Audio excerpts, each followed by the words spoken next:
I want to bring in now a very special guest, Larry Summers. He served nearly 2 years as President Obama's chief economic advisor. He also, of course, one of former President Clinton's Treasury secretaries.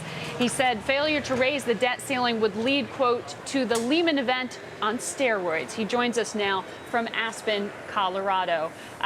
Welcome to the show, Larry. I'm having a little bit of difficulty hearing you, but I trust our viewers can.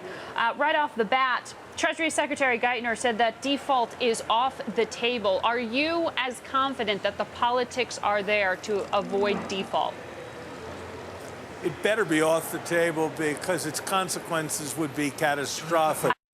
At the end of the day, I can't believe that public officials are going to permit an event that would have such catastrophic consequences.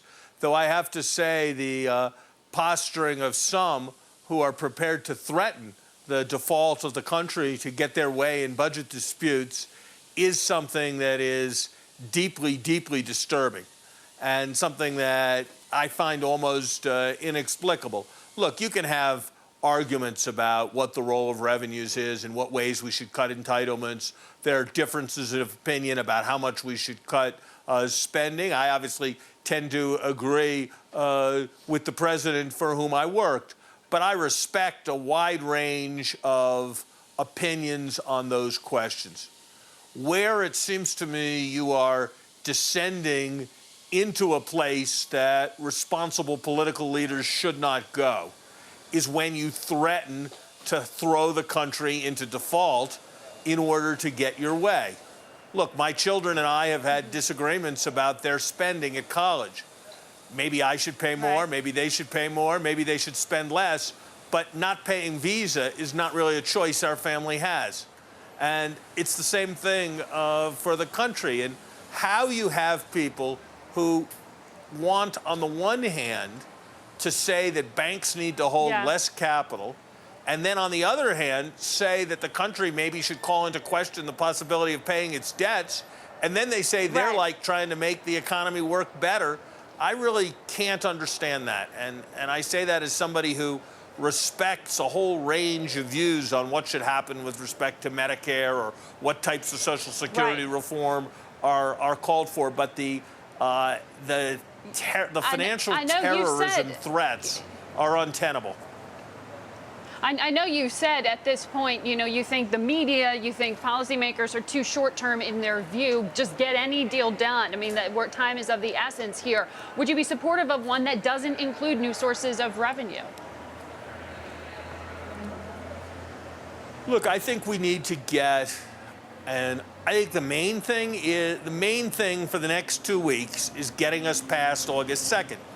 I don't think anybody should take the country's creditworthiness as a hostage to get their way on some other agenda. So the right thing to have done, I mean, the moment for it is now past, I fear, is a clean debt extension that protects the country from default and then lets the political process work out the differences on spending and taxes. Something like what Reid and McConnell are working on? Is the president right to not yield to terrorism? Yeah, the president's absolutely right to not yield to threats to send the country into default. You can't run the country that way. Do I think that the Gang of Six? Yeah, I think that's a very constructive start. I think it's got a long way to go. There's a lot that needs to be worked out underneath that plan, but it's a remarkably constructive effort at bipartisanship, at ambition, at balance in terms of both expenditures and revenues, at tax reform. I think those are very favorable developments. So it sounds like your best case scenario, though, is something like Reid and McConnell are talking about with just raising the debt ceiling in the near term, make the bigger decisions later on. I think that's one very, very realistic way out. And again, I think the priorities for me are avoiding any default, which is, I think, untenable, not yielding to terror, not yielding to threats to send the country into default, which is something I think responsible political leaders have to do. Frankly, I think it's important that we address the jobs deficit as well as addressing the budget deficit. And that means extending the payroll tax cuts, perhaps expanding the payroll tax cuts, doing more to invest in the infrastructure of this country? I mean, can it possibly make sense that we are not investing in repairing our schools at a time when the government can borrow 10-year money for 2.85%, and 20% of the people who do construction in the country are unemployed? Surely that's a time when we should be addressing the jobs deficit as well.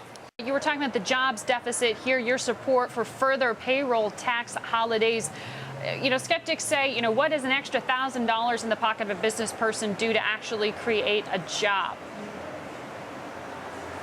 Reduces the cost of hiring labor, offsets the impact of rising healthcare costs, offsets a significant part of the payroll tax burden, puts money in the hands of an entrepreneur who may well spend it.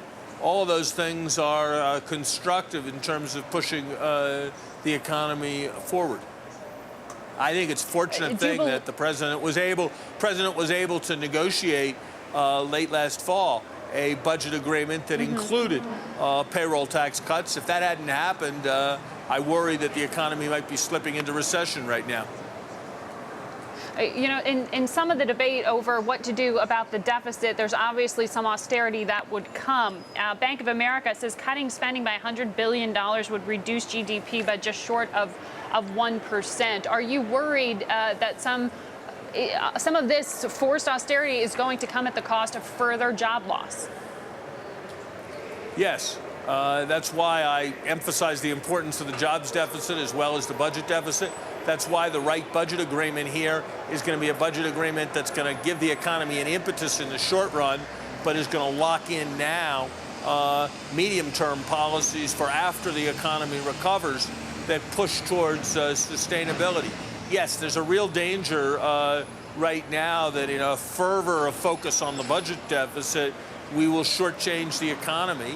And the irony of that is that if you shortchange the economy and you slow down the economy, you reduce tax collections, you increase payments for unemployment insurance and welfare, and over time you might actually run up even more debt. So I think the priorities have to be twin priorities on getting the economy going and growing right now in a more robust way, and then assuring confidence by reducing the deficit in the medium term. All right, Larry Summers, coming up on a hard break. I've got to leave it there with you. Thank you for joining us. Thank you. And for giving us your insights.